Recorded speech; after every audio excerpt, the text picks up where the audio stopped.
Hey guys, what is up? I'm Mohot and welcome to my very first YouTube video on War Dragons. For this video, I'd like to talk about a topic that's been discussed several other times by several other people, but I feel like it's a subject that's ever evolving, and I'd like to go ahead and give my take on it.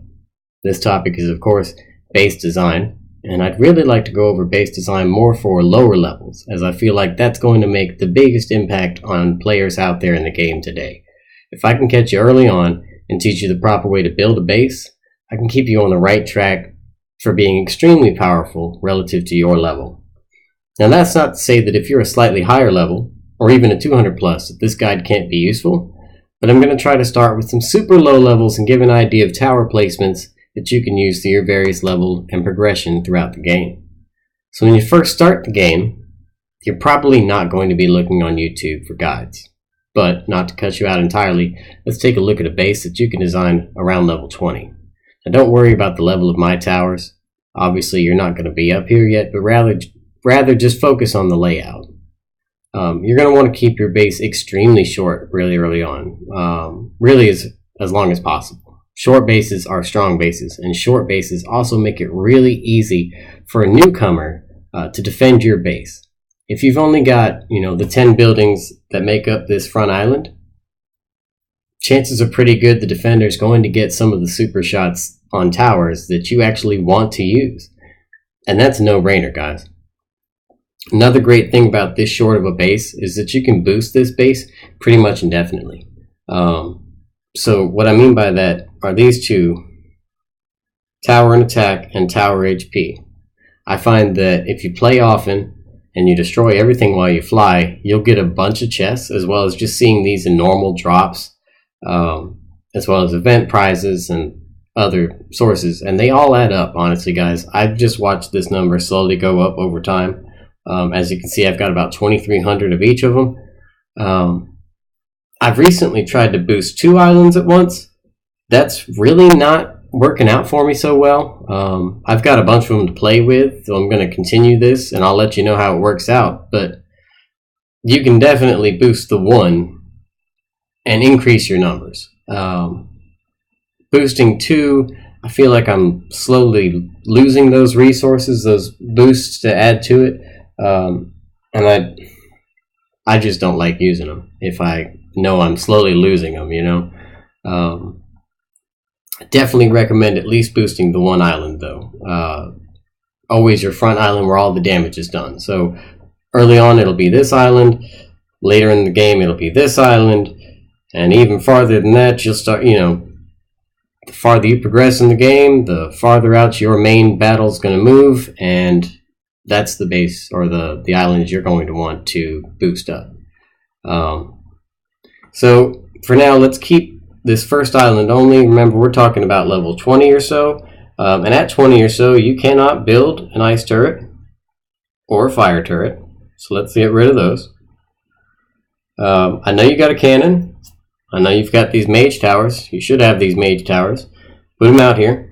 You want the cannon up front because the cannon, what it does is it breaks shields. You see the super shot special attributes there. Flaming cannonballs break all shield spells. And that includes things like invincibility, explosive shield. Early on, your worry is probably Amarok,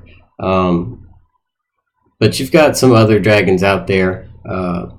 Hopefully the blue mage will stop dragons like Amarok from being able to cast explosive shield to begin with. But say you're up against a dragon like Sage that's got a white explosive shield called Lethal Barrier. The white spell will not be blocked by these 2 mage towers, and so you're going to need something like a cannon to break that shield. Also, once you get up to green tier research, there is a research that will give you 3 additional super shots for breaking a shield using a cannon, which can add a good amount of super shots back to your defensive abilities, and that works whether you're on your base or defending another base. So if you've got the research done and you're defending a teammate and you break a shield with a cannon, you'll get 3 super shots that you can use extra to defend his base or her base during a war, which that makes all the difference. Super shots are where it's at. So anyways, we are also going to want this blue mage tower. Blue mage towers block blue spells. from even being cast. So things like Thunderstorm, Explosive Shield, Invincibility, and that's why it's up front as well. A dragon's going to come flying in, and the first thing he's going to want to do is pop a shield to stop taking damage. If you've got a blue mage up front, he can't pop the shield. Alright? The red mage goes in the middle of whatever group of 5, and that's because you can see here, when you try to move it, you can see the sphere around it. The sphere around it is the umbrella of red that would protect these towers. So if I put it here, while I got a little bit of protection on the cannon, I'm not protecting the blue mage at all. Or if I put it here, maybe it doesn't work out in this particular spot, but I would bet it would block the blue mage, but not block the cannon. See, and that's why the red mage goes in the middle. Things that you've got at a super low level. I know you've got an archer tower. Let's plop one deck there. And storm tower. Storm tower super shot adds invincibility, and it will block all 5 of these. It's fantastic. You definitely want to pop the super shot on the storm tower. If you're defending a base and you see storm towers, hit the storm tower. The archer tower, really, it's because you're level 20.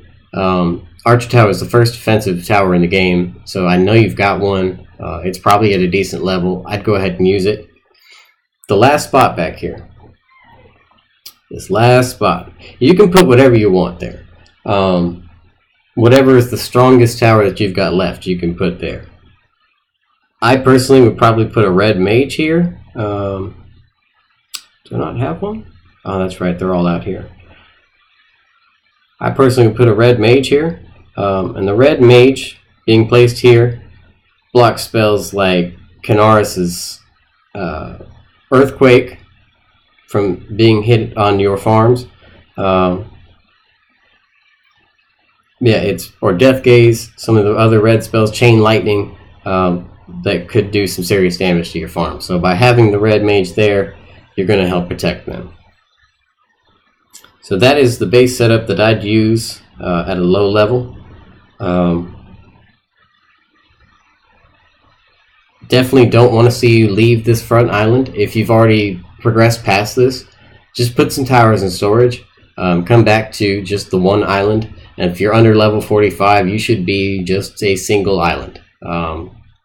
Level these towers only and make them as big as you can for your level. If they're maxed out for your level, you're going to do a lot of defensive damage anytime you're defending your base. It all comes down to super shots too. So against if you're not defending your base, chances are it'll probably lose. The AI does a really bad job at super shots. Whereas if you're defending your base and you just light up these 5, they're just going to go down. It's going to be great. It's like hitting a wall. So the only thing I can tell you really at a low level you want to avoid is ballistas. There is a mission to build one. Do it. Take the reward. But then put it back in storage. If you've already been building them, just stop building them. Put them away. Don't use them anymore. Ballistas are actually pretty effective. Pretty strong early on. Super early game. Which makes you want to build them. But things drop off pretty quickly for that tower, and it just unfortunately becomes an absolute waste. At my level, poison does nothing. It's useless. So really focus your resources on building a better tower to help you go farther in the game rather than just up to level 10 or something. A level 10 tower is just a waste of time. So build something that you're actually going to want to keep. Just keep these 6 maxed out. Definitely upgrade the farms and keep track of these buildings back at the base. A lot of people forget about storage. Storage is incredibly important. Incredibly important. And it takes a long time to upgrade at these higher levels. Make sure you keep up with storage. That's all I can really say. Is it should be maxed out for your level as well. It should be constantly telling you need to upgrade your farms so that you can upgrade your storage. And then your farm should be telling you, hey, you need to upgrade your storage hut so that you can upgrade your farms. And your storage hut should be telling you, hey, you need more eggs so that you can upgrade your storage hut. You should always be maxed out for your spot. Try to be. I guarantee if you have this few of towers to take care of instead of a base of 30 towers to try to take care of, your level's not going to go up as much because you're not going to be upgrading as many buildings. But for your level, you're going to have a really high defensive number and a defensive capability that's really going to help your team out in wars. So really, things are going to stay just like this, up until about level 38. And I say 38 because 38 is when ice turrets get unlocked. And ice turrets are fantastic. You're going to want to build one. They're a super strong tower, but you're out of slots on the island. So what do? Well, I don't particularly like archer towers. There are some people out there that do like archer towers. I think that archer towers are pretty weak. It might just be a bias because they're the first defensive tower in the game that I feel that way. But in any case, I'd lose it. The other towers on this island all bring a specific super shot that's useful, like the cannon breaks shields, the mages drain rage, super shot from the storm tower adds an invincibility to surrounding towers. The archer tower just does a little more damage, so it's the one that's got to go. We're going to store the archer tower. I'd put the ice turret there. Alright. Now you can only do this if you happen to hit this level during a fortify event, because these new towers here, the ice tower, soon to be fire tower, and dark flak for your levels as well, those also all take a special currency every other level. Ice shards, fire shards, and elemental embers. Those special currencies are worth 20 times what lumber is during a fortification event. So if you're not in a fortification event, you do not start building these buildings. You wait. And I know it's hard, but the points are worth it. Okay, just wait it out. So if you hit level 43, that's when these fire turrets get unlocked, and at 45 you get a dark flak tower. So 45 is the earliest time I'd like to see you leave this front island. So at 43 you could lose this red mage tower in place of a fire turret, and your base would look something like this. Maybe you can swap the two of them around even. That's fine. But then at 45, now you really don't have an extra spot. And at 45 you could start alternating some turrets in and out just for the fortify event or whatever. Play around with them. That's totally okay. My alternate account is a level 56 and it's still on a single island. Its setup actually doesn't have the ice turret here. It's got a flak tower. Really, flak towers are super short range and should be up front. So I'll probably be changing that pretty soon. It'll be moving out to this second island. So yeah, let's talk about the new towers. The dark flak tower does an immense amount of damage. It does the most damage per second of any tower in the game currently. And that makes it an incredible asset. So the dark flak tower is something you're going to want to build as soon as you can, but it's got an extremely short range. So to use it properly, it's got to be placed up front of wherever you put it. And you're going to want it up front anyways because it's your biggest gun. You can only have one per island, so I can't put 5 of them on this island, nor should you with any tower. You should diversify your islands. But dark flak tower, definitely going to want it. You should build it and put it up front. It does an immense amount of damage. It fires really slowly and it has an extremely short range. So you have to give it the most time it can to attack a dragon, and that means putting it up front. The fire turret I would put right behind it. Fire Turret's special attack, its super shot, increases damage dealt to the dragon by other towers. So having it going off at the same time as this Dark Flak Tower makes the Dark Flak Tower, that already does an immense amount of damage, even more powerful. Incredible. Gotta do it. When you move out to this second island, I want you to bring the strong towers that you've already been building. These mages should not be new mages. This storm tower should not be a new storm tower. These should be your high level ones that were your front line on this back island. The back island is where you're going to build new stuff. Okay? I'd leave the cannon back here, the Dark Flak Tower with the Fire Turret. They're strong enough to break a shield, especially once you start getting them leveled up. So I'd leave the cannon back here for now. I'd build some mages, just kind of fill this in. I mean, I had it filled in with some of these higher level ice and fire turrets that really I shouldn't have built, but since I did, I already had, I'm going to go ahead and put them down. You know, they do a pretty good amount of damage. They're already built. They're there. So they're just kind of a backup in case something gets past the front line, which rarely happens. Another thing I've seen people doing lately is a Mage Drain Island like this. Mage Drain Islands you can implement at any point in the game. It's always going to be one island out from the island that you're doing damage on. So if I were a level 40, remember not 45 yet, I had to put my Mage Drain on this second island. And the Mage Drain Island can all be level 1 mages, or if you've already built a bunch of them and you just got them lying around in storage now, throw them out there. These mages are going to die fast, but I may get 1, maybe 2 super shots off. And with increased research, I can drain, 4 rage from a dragon pretty quick, which leaves him pretty much useless to attack my main island, where he's going to get slaughtered. Mage Drain is a fantastic idea. You guys should do it. Implement it there. Especially if you're guarding your own island, you've got a lot more super shots than when you're defending somebody else's.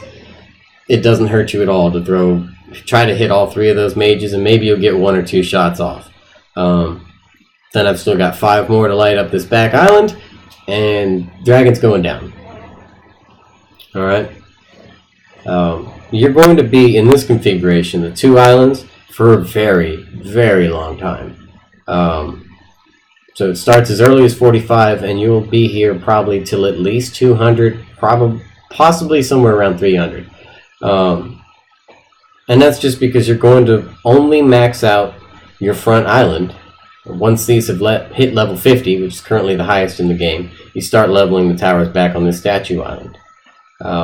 And then once they're level 50, you finally start moving out into the middle island. So that's going to take quite a while. Alright? Don't build evenly. Do not. Do not try to make all of your towers level 20, and then make all of your towers level 25, and then make all of your towers level 30. You'll increase your level quite a bit, but you won't increase your strength nearly as much as if you had got, say, all of these to 35, while all of these are still at 15 or 10. Use your resources effectively. Use the experience effectively. I want to be the guy who's low level, dealing all the damage. I didn't follow my own advice for a long time. This was my original account, and so I'm a pretty high level for the damage that I do defensively. The last 20 or so levels, maybe 30 levels, I've been trying to do things differently and implement the things I've learned. My alternate account is on a much better path for this. And I'm trying to help you guys avoid the mistakes that I made. Avoid doing stupid things like building a bunch of towers.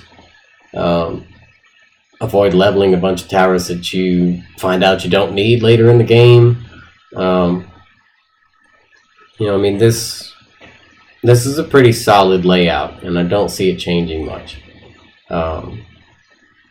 I I know a lot of you guys probably, let's switch gears here. A lot of you guys probably have some questions about the new Fire Flak cannon. The new Fire Flak cannon just came out, I think last week now. I don't have one of these yet. Let me preface with that. And if you're a low level, you shouldn't either. I've heard some really mixed reactions from people out there. I've heard they're horrible and they don't do enough damage. But the main thing that I'm worried about is that they use elemental embers to build. And I think my Dark Flak cannon is the priority here. It takes elemental embers to build, as well as lumber. But the elemental embers that I need for it, I need to be putting in it and not into a Fire Flak. If you're super high level or you've got a bunch of elemental embers lying around, sure, go for it. Build one. I can't think of a proper placement for it at this low of a level until you move out into the center island. When you do move out into the center island, it might be effective somewhere up near the front.